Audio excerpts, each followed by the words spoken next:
My fiancée cheated with 3 guys at her bachelorette party 2 weeks before the wedding. Her best friend recorded it all laughing. So I showed the video to her religious parents, and now she lost her job, her family, and everything she had. I'm 30 years old, work in finance, and what I'm about to tell you happened about 6 months ago, but it still feels like yesterday. I guess I should start from the beginning. When I met Emily, because without that context, none of what happened after makes sense. You know? I was 24 when I met her at a mutual friend's party. She was studying marketing. I had just started my first decent job after college, and honestly, we connected immediately. Like that connection you feel in your stomach that makes you act like an idiot. We started dating. Things were going well. I mean, we had our problems like any couple, but nothing serious. Years went by. We moved in together when I was like 26, bought IKEA furniture that took us hours to assemble and almost killed us in the process. Adopted a cat named Mr. Whiskers, stupid name. I know, but she insisted, and basically built a life together. After 6 years of being together, I decided it was time. I proposed to her at an Italian restaurant she loved, nothing super elaborate but special, with her family there and everything. She said yes, obviously. We both cried like babies, and we started planning the wedding. That was like a year and a half ago. The date was set for September. We had booked a beautiful place outside the city, one of those places with huge gardens and everything very picturesque, and honestly, I was excited. Nervous.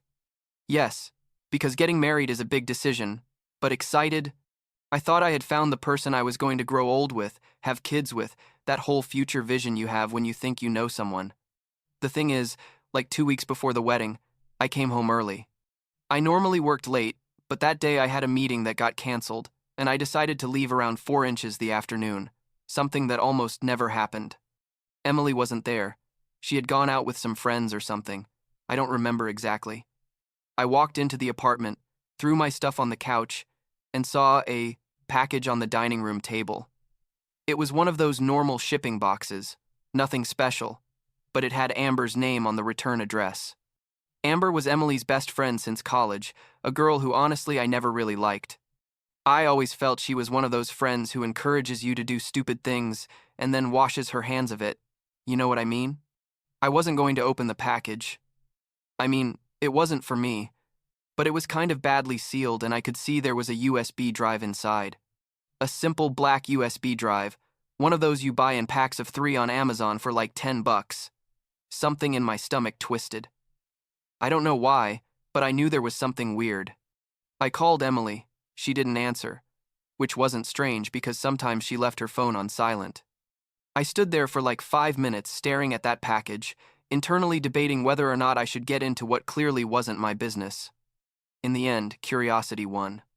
I opened the whole package and, sure enough, there was just the USB drive and a handwritten note that said something like, "Thought you'd want to have this as a memento. XOXO Amber."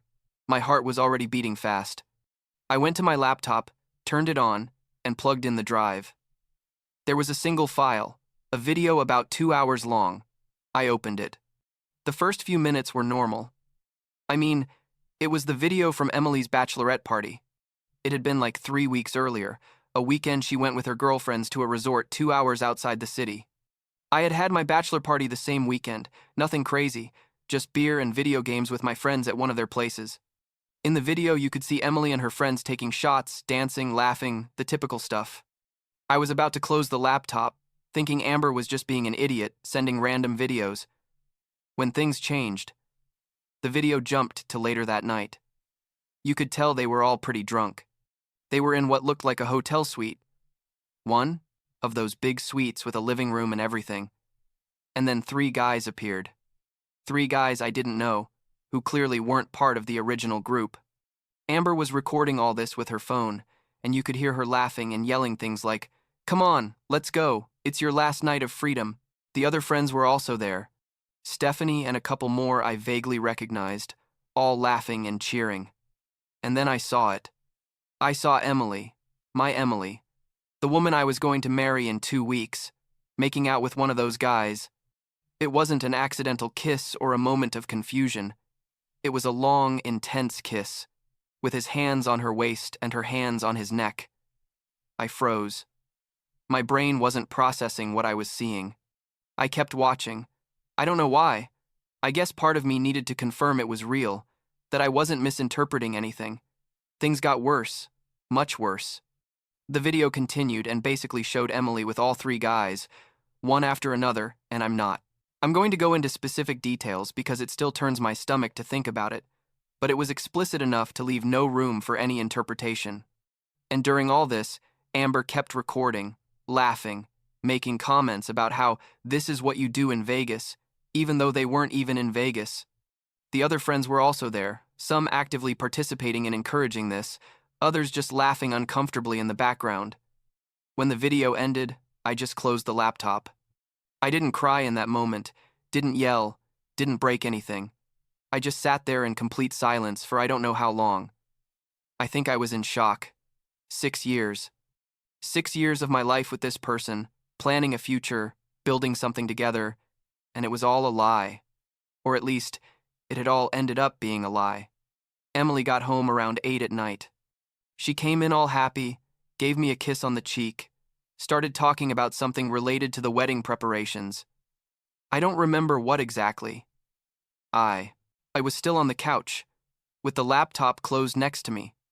She didn't notice anything weird, or if she did, she didn't say anything. I didn't say anything either. I just nodded when she talked, mumbled monosyllabic responses, and waited for her to go to sleep. That night I didn't sleep. I stayed awake thinking about what to do.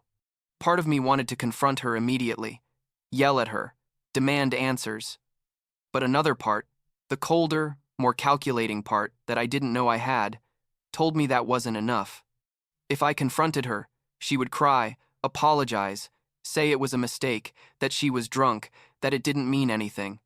And maybe I would end up forgiving her, because we had been together for 6 years, and throwing all that away is terrifying. But the truth is, I didn't want to forgive her. What she did wasn't a mistake, it was a decision. Multiple decisions, in fact. And Amber and her other friends were accomplices, encouraging her, recording it like it was something fun. So I made a decision. I wasn't going to confront her. I was going to leave, simply and silently, and then I was going to make sure everyone knew exactly what kind of person she was. The next morning, Emily left for work as usual. As soon as she walked out the door, I started packing. Not everything, just the essentials. Clothes, important documents, my laptop, some personal things that mattered to me. I put everything in 2 large suitcases and loaded them in my car. I took the USB drive out of the laptop and put it in my pocket. Then I left. I checked into a resort 2 hours outside the city, a completely different one from where Emily had gone, and got an isolated cabin for a week. Emily started calling me around 6 inches the evening. I didn't answer. She kept calling, sending messages. Where are you? Are you okay? You're scaring me. Please answer. I ignored everything. The next morning, I called the place where we had the wedding booked and canceled everything. We lost the deposit, obviously, like $5,000, but I didn't care. I told the coordinator that the wedding was canceled for personal reasons and to please not share my contact information with anyone else. I spent that week in the cabin, basically on autopilot. I didn't eat much, didn't sleep well. I was just there thinking and planning. The pain was constant, like a weight on my chest that wouldn't go away, but there was also this cold rage that kept me focused. I knew the first thing I had to do was talk to Amber. When I got back to the city, I sent Amber a message asking if we could talk. She responded super casually, like nothing was wrong, saying sure, when and where. We arranged to meet at a coffee shop on 7th Street, a public place where I knew she couldn't make a scene. I arrived first, ordered a coffee I didn't drink, and waited. Amber arrived like 15 minutes late, as usual. She sat across from me all smiles, apologizing for being late. I didn't waste time on pleasantries. I put my phone on the table with the video paused on a very specific frame, one where you could clearly see what was happening. Her smile vanished immediately. "What is this?" she asked, but her voice no longer had that confidence from before. "You know perfectly well what it is," I told her. It's the video you sent to Emily.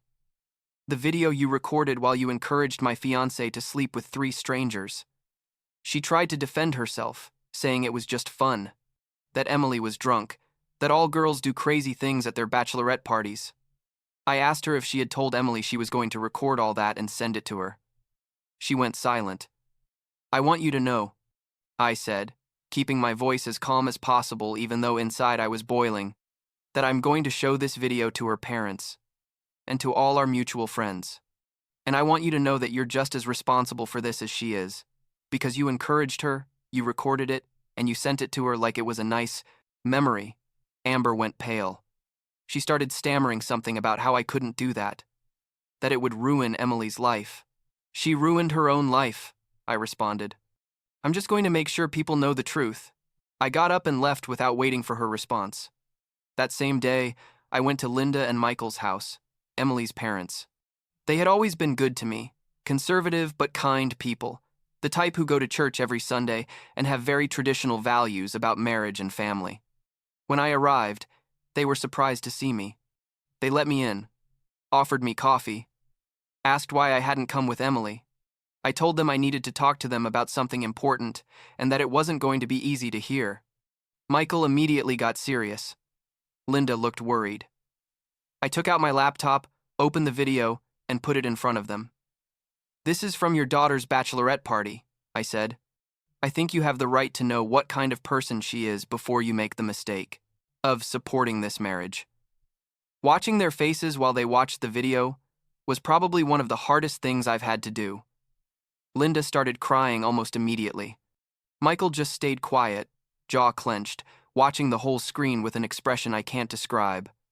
When it ended, there was a heavy silence. Linda kept saying, oh my God," between sobs. Michael finally spoke, his voice trembling with contained rage. Where is she right now? I told them I didn't know, that I hadn't spoken to her in a week. Michael took out his phone and called her. She didn't answer the first 2 times, but on the 3rd she did. He told her to come to the house immediately, that it was urgent. From his tone, Emily knew something was very wrong. I didn't stay for that confrontation. I didn't want to be there. I had already done what I had to do. I gave them a copy of the video on another USB drive and left. Later, Isabella, a mutual friend who was still in contact with me, told me what happened.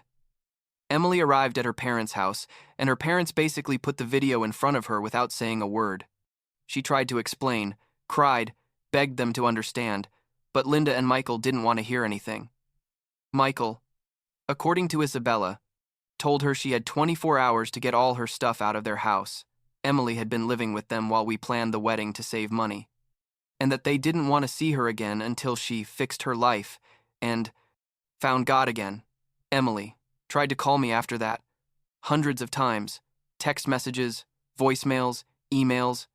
They all said the same thing, that she was sorry, that she was drunk, that she made a terrible mistake, that she loved me, that please could we talk. I blocked her number, blocked all her social media.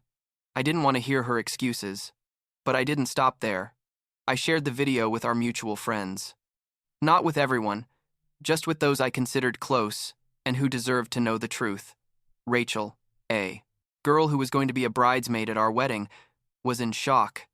Stephanie, who had been at the bachelorette party and appeared in the video laughing in the background, tried to defend herself, saying she didn't do anything wrong, that she was just there. I told her that standing there and not stopping it was also doing something, and that her silent complicity wasn't better than Amber's active participation. Stephanie stopped talking to me after that, but honestly, I didn't care. What followed was like watching a domino effect. Amber and Emily had a massive fight. Apparently, Emily blamed her for sending the video, and Amber responded that she was the one who decided to sleep with those guys. They stopped talking to each other. The other friends who were at the bachelorette party started distancing themselves from Emily too, probably because they didn't want to be associated with the scandal. But what really destroyed Emily was what happened with her job. Emily worked at the same company as her father, Michael. He was a division manager and had basically been her protector there, helping her get the position and covering for her when she made mistakes. After seeing the video, Michael stopped protecting her. He didn't fire her directly, because that would have been reverse nepotism, I guess. But he stopped defending her. And it turns out Emily wasn't as good at her job as I thought. Without her father's protection, her bosses started noticing her mistakes, her lack of professionalism. The thing is, the scandal also leaked at the office, because one of our mutual friends worked in the same building, and apparently the story spread like wildfire. Emily became the office gossip, the girl who cheated on her fiancé 2 weeks before the wedding. She couldn't handle the pressure. She quit about 2 months after everything exploded. Or maybe they forced her to quit. I'm not sure of the exact details. What I do know, because Isabella told me, is that Emily was basically left with nothing. No job, no family to support her, no friends. Amber, her supposed best friend, not only stopped talking to her, but also started talking bad about her to other people, saying Emily had used her as a scapegoat and that she had always been problematic. Emily ended up couch surfing among the few acquaintances who still talked to her, people who probably didn't know the whole story or just felt sorry for her. Eventually, she managed to rent an apartment, but it was a horrible place from what I heard. In a dangerous area of the city, super small and poorly maintained. She got a part-time job at a coffee shop, earning like a quarter of what she used to make. Jason, another mutual friend, told me that Emily had asked him for help like a month ago. If he knew anyone who was hiring, if he could lend her money, if he could talk to her parents for her because they weren't answering her calls. Jason asked me what he should do. I told him to do whatever he wanted, that I no longer had anything to do with Emily and her decisions were her own. Jason decided not to help her. I don't know if it was out of loyalty to me or because he simply didn't want to get involved in the drama, but the point is, Emily is completely alone now. I know there are people who think I went too far, that I went overboard by showing the video to her parents and friends, that I basically ruined her life. Maybe they're right. I don't know. There are nights where I wonder if I did the right thing, if I should have just confronted her and ended the relationship privately like most people do. But then I remember the video. I remember how Amber was recording it while laughing. I remember Emily with those guys and how she didn't seem to care at any point that she was 2 weeks away from marrying me. And the guilt fades. The last I heard about Emily, like 3 weeks ago, is that she's still working at that coffee shop and living in that horrible apartment. Isabella told me she saw her once by chance and that she looked terrible, thin, with dark circles under her eyes, like she wasn't sleeping or eating well. Isabella felt sorry for her and thought about approaching her to talk, but in the end she didn't. She asked me if I ever thought about forgiving her. I told her no. The truth is, I've moved on with my life better than I expected.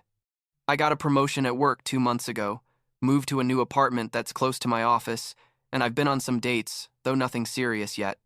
I still think about Emily sometimes, obviously. 6 years don't just erase like that, but it doesn't hurt the same way anymore. It's more like a scar than an active pain, you know?